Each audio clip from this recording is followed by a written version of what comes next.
Welfare party പിന്തുണയിൽ UDF-നെതിരെ വിമർശനവുമായി മുഖ്യമന്ത്രി. UDF-ന്റേത് അവസരവാദ നിലപാടെന്ന് പിണറായി വിജയൻ പറഞ്ഞു.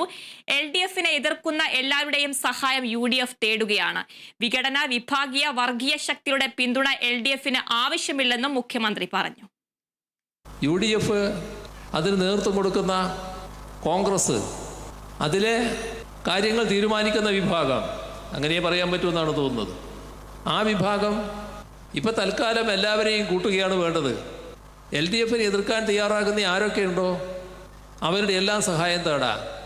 ഇത്തരമൊരു പൂർണ്ണ അവസരവാദ നിലപാട് നമ്മുടെ നാടിനെ എങ്ങനെ ബാധിക്കും, നമ്മുടെ സമൂഹത്തെ എങ്ങനെ ബാധിക്കും, ഭാവിയിൽ അതുണ്ടാക്കാൻ പോകുന്ന ആപത്തുകൾ എന്താണ്?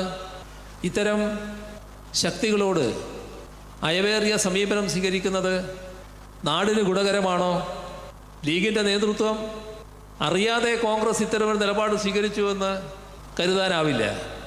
വിഘടന ശക്തിയുടെയും വിഭാഗീയ ശക്തിയുടെയും വർഗീയ ശക്തിയുടെയും പിന്തുണയോ ആശീർവാദമോ LDF-ന് ആവശ്യമില്ല എന്നത് നേരത്തെ തന്നെ ഞങ്ങൾ വ്യക്തമാക്കിയിട്ടുള്ളതാണ്.